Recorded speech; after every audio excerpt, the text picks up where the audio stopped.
Declassified. I'm Nathaniel Shepard, your host on behalf of author Daniel P. Douglas.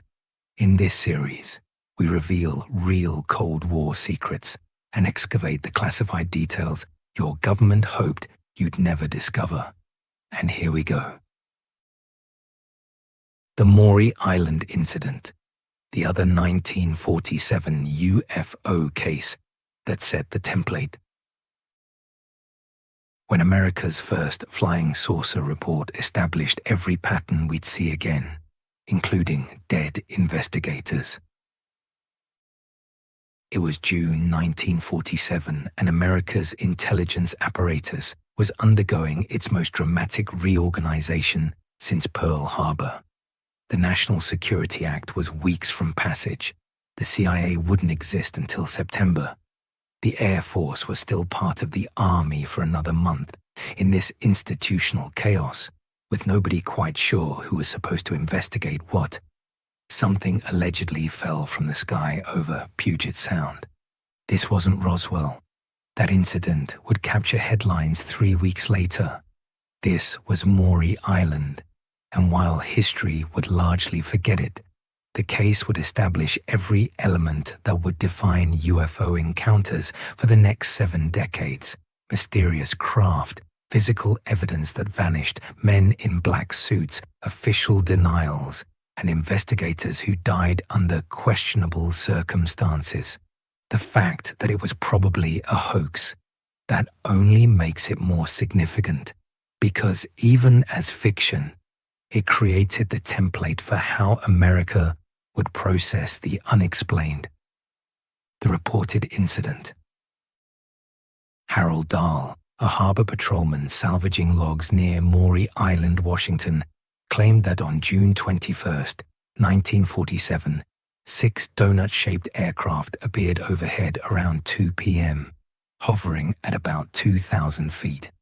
5 of these objects circled a 6th, which appeared to be in distress.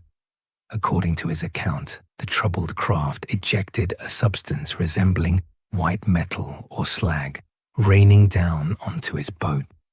The falling material allegedly injured Dahl's teenage son, killed his dog, and damaged the boat. Dahl said he collected samples of the material before hastily departing. The next morning, something even stranger reportedly happened. A man driving a black Buick sedan approached Dahl. Wearing an immaculate black suit despite the summer heat, the visitor invited Dahl to breakfast. During their meal, the stranger recounted details of the previous day's incident that Dahl claimed he hadn't shared with anyone except his boss, Fred Chrisman. The man warned Dahl that bad things would happen if he spoke about what he'd seen. This was 1947. The term Men in Black wouldn't enter UFO culture for years. Yet here was the prototype, complete with the black suit, the black car, and the vague threats. If Dahl invented this detail, he inadvertently created one of ufology's most enduring tropes. Subsequent investigators found the story's foundations shaky. No evidence of boat damage was documented. Dahl's son showed no signs of injury. No dead dog was produced. These inconsistencies would prove crucial. The Cold War context that made it matter. To understand why military intelligence cared about what was likely a hoax, you need to understand the paranoid summer of 1947. The Soviet Union had just rejected the Marshall Plan. The Truman Doctrine was 3 months old. American policymakers were convinced Stalin had agents everywhere, stealing everything. Operation Paperclip was in full swing, importing German rocket scientists whose V-2 technology made any aerial phenomenon a potential Soviet threat. The Pentagon was developing its own secret aircraft. The Northrop YB-49 flying wing was in testing, a plane so unusual that witnesses might describe it as a flying saucer. Into this atmosphere of institutional anxiety, dropped Harold Dahl's story. His supervisor, Fred Chrisman, a World War II veteran with intelligence connections and a talent for self-promotion, claimed he investigated the beach himself and witnessed a similar craft. The story might have died there, except Ray Palmer, publisher of Amazing Stories magazine, got wind of it. Palmer contacted Kenneth Arnold, the businessman whose June 24th sighting near Mount Rainier had just coined the term flying saucer. Palmer offered Arnold $200, about $2,600 today, to investigate. Arnold flew to Tacoma and convinced 2 Air Force intelligence officers to join him. This is where a local hoax became a federal matter. The investigation and the tragedy. Captain Edward Davidson and Lieutenant Frank Brown of military intelligence arrived from Hamilton Field, California. They interviewed Dahl and Chrisman at Tacoma's Winthrop Hotel on August 1st, 1947, examining the alleged debris for 5 hours. According to Arnold's account, the officers seemed unimpressed. The white metal looked suspiciously like common smelter slag, abundant in the industrial Pacific Northwest. Brown and Davidson concluded the Maury Island Incident was likely a hoax and prepared to return to California. At 2 a.m., the officers departed in their B-25 bomber with samples of the slag. 30 minutes after takeoff, the left engine caught fire. 2 crewmen parachuted to safety. Davidson and Brown remained aboard, possibly trying to save the aircraft. The plane crashed near Kelso, Washington. They became the first casualties connected to America's UFO age, though their deaths were attributed to mechanical failure rather than mysterious circumstances. Still, the timing was extraordinary. 2 intelligence officers investigating a UFO claim die in a plane crash while carrying evidence. The conspiracy theories wrote themselves. The Federal Bureau of Investigation enters the investigation. The crash triggered FBI involvement. Under Hoover's direction, agents grilled Dahl and Chrisman. Faced with federal scrutiny, both men folded faster than a house of cards in a hurricane. Chrisman claimed the entire affair was a hoax. Dahl said he had experienced hallucinations. FBI files document that Dahl stated, if questioned by the authorities, he was going to say it was a hoax because he did not want any further trouble over the matter. The Bureau determined that Dahl and Chrisman had contacted various publications in the hope of building up their story through publicity to a point where they could make a profitable deal. The slag samples. Ordinary industrial waste. Edward J. Ruppelt, who later led Project Blue Book, the Air Force's UFO investigation program, would conclude, the whole Maury Island mystery was a hoax, the first and the dirtiest hoax in the UFO history. Case closed. Officially, the template that survived the hoax. What makes Maury Island significant isn't whether it happened. It almost certainly didn't. What matters is the template it created, appearing 3 days before Arnold's Flying Saucers and 3 weeks before Roswell, and included the following. The Man in Black. Dahl's mysterious visitor predated the Men in Black phenomenon by years. Whether invented or experienced, this detail would become central to UFO mythology. The vanishing evidence. Physical proof that turns out to be mundane. Witnesses who recant under pressure. Official investigations that conclude nothing happened. The suspicious timing. Investigators die in accidents. Documents go missing. Stories change when federal agents appear. The intelligence interest.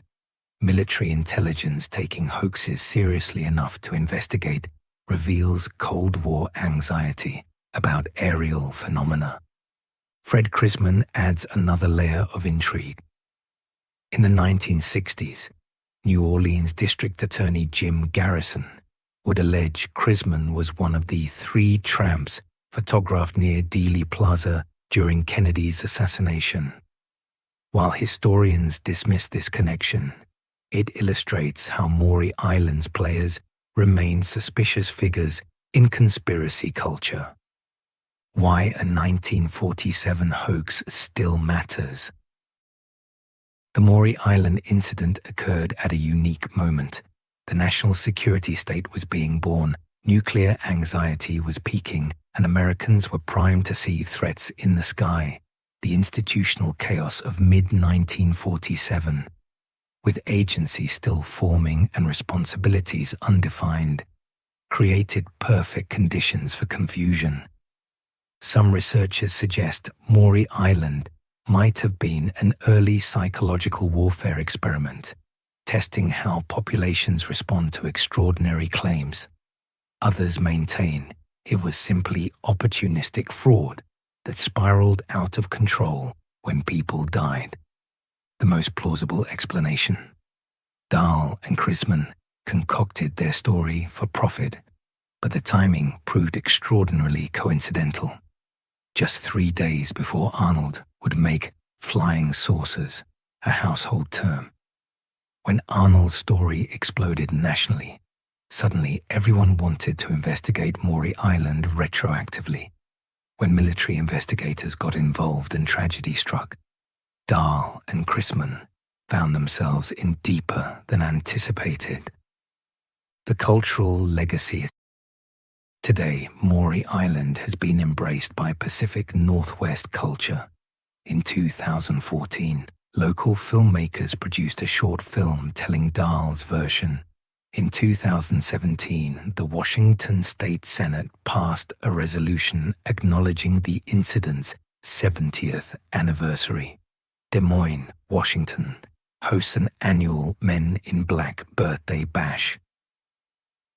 The incident's factual accuracy has become secondary to its cultural significance. It helped establish how Americans would discuss unexplained aerial phenomena with a mixture of belief, skepticism, and suspicion of official explanations. The verdict. The evidence points overwhelmingly toward hoax. Physical evidence couldn't be verified. Witnesses admitted fabrication. The FBI found evidence of attempted profiteering. The UFO debris was identified as industrial waste. Yet Maury Island retains importance as a formative event that preceded Roswell and helped establish the mythology surrounding UFO encounters. Whether hoax or misidentification, it created patterns that would influence how America processed the unexplained for generations. In the paranoid summer of 1947, with the Cold War crystallizing and the national security state emerging, even hoaxes could have fatal consequences. 2 Air Force officers died investigating what was probably a lie. That tragedy transforms Maury Island from footnote to cautionary tale about the power of suggestion, the dangers of paranoia, and the very real consequences of very fake stories. The Maury Island incident reminds us that in the early Cold War, the line between genuine security concern and manufactured panic was already blurring. The confusion would define the next 4 decades of American history, making every light in the sky a potential Soviet weapon and every hoax a possible cover-up. Sometimes the stories we tell become more real than the events that inspired them. Maury Island proves that even fictional UFOs can kill.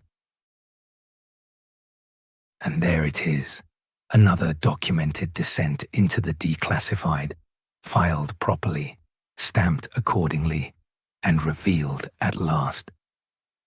I'm Nathaniel Shepard, your host on behalf of author Daniel P. Douglas. Thank you for listening.